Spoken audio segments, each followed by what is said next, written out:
Pemerintah resmi menggratiskan pajak ekspor tuna dan nanas ke Jepang. Hal ini tercantum dalam protokol perubahan perjanjian dagang antara Indonesia dengan Jepang atau Indonesia-Japan Economic Partnership Agreement. Sebagai catatan, IJEPA sebelumnya sudah berlaku sejak 2008 dan diperbaharui untuk menambah poin-poin kerjasama antara kedua negara. Saat ini pengesahan IJEPA masih harus melalui proses ratifikasi di DPR dan dituangkan dalam peraturan presiden.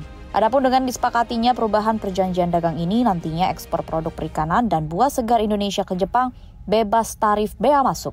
Sudah 20 tahun lamanya Indonesia negosiasi dengan Jepang agar komoditas seperti tuna, cakalang, lobster, kerang, nanas hingga pisang dikenakan 0% bea masuk. Tidak hanya itu, Jepang akan membuka dan memperbaiki akses pasar untuk 112 pos tarif yang sebelumnya tidak diberikan. Sebaliknya, Indonesia juga akan membuka akses pasar 25 pos tarif untuk negeri Sakura tersebut.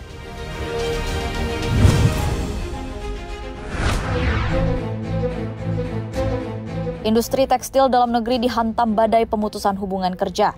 Konfederasi Serikat Pekerja Nusantara atau KSPN melaporkan bulan ini ada 500 orang buruh tekstil yang terkonfirmasi terkena PHK. Direktur Industri Tekstil, Kulit dan Alas Kaki Kementerian Perindustrian Adi Rohmanto Pandiangan menyebutkan jumlah pekerja sektor tekstil terus mengalami penurunan. Tercatat ada penurunan jumlah tenaga kerja tekstil sebesar 7,5% dari tahun 2023 hingga 2024. Dalam data yang dipaparkan, jumlah tenaga kerja sektor tekstil tersisa 957.122 orang pada tahun 2024. Jumlah ini turun jauh dibandingkan pada tahun 2015 yang sebanyak 1.248.080 orang. Sementara jumlah pekerja industri pakaian jadi pada tahun ini sebanyak 2.916.005 orang. Meski menurun 0,85% dibandingkan tahun lalu, jumlah pekerja sektor ini terpantau meningkat dibandingkan tahun 2015 yang sebanyak 2.167.426 orang. Tertekannya sektor tekstil juga terlihat dari rilis Indeks Kepercayaan Industri atau IKI Kemenperin pada periode Juli. Sektor tekstil mengalami kontraksi selama 2 bulan berturut-turut dari Juni hingga Juli setelah sebelumnya ekspansif pada bulan April dan juga Mei.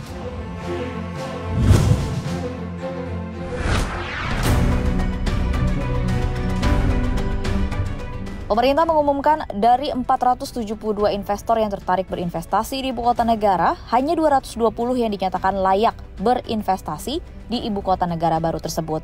Menteri Pekerjaan Umum dan Perumahan Rakyat atau PUPR sekaligus PLT Kepala OIKN Basuki Hadi Mulyono mengatakan, realisasi investasi di IKN menjadi prioritasnya saat ini. Hal ini diperkuat dengan pembentukan Satuan Tugas Percepatan Investasi IKN. Basuki menjelaskan hal ini lantaran kebanyakan dari total 472 LOI ini bercampur dengan kontraktor, konsultan, hingga supplier. Pihaknya tengah melobi agar 220 LOI ini mendapatkan kepastian.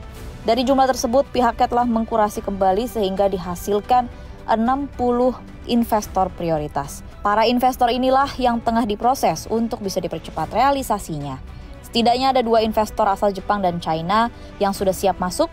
Para investor itu akan bergerak di bidang perumahan.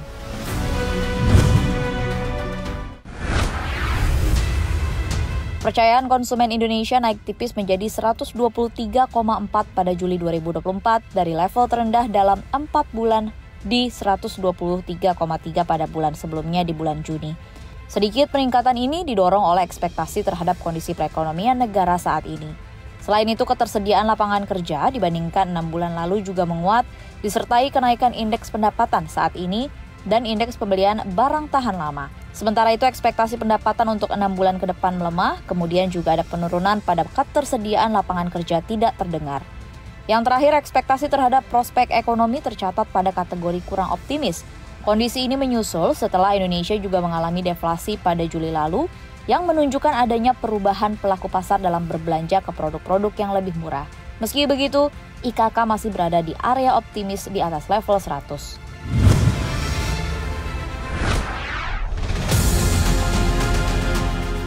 Mengerikan, utang kartu kredit warga Amerika Serikat mencapai 1,14 triliun dolar Amerika. Utang ini merupakan rekor tertinggi negara paman Sam tersebut.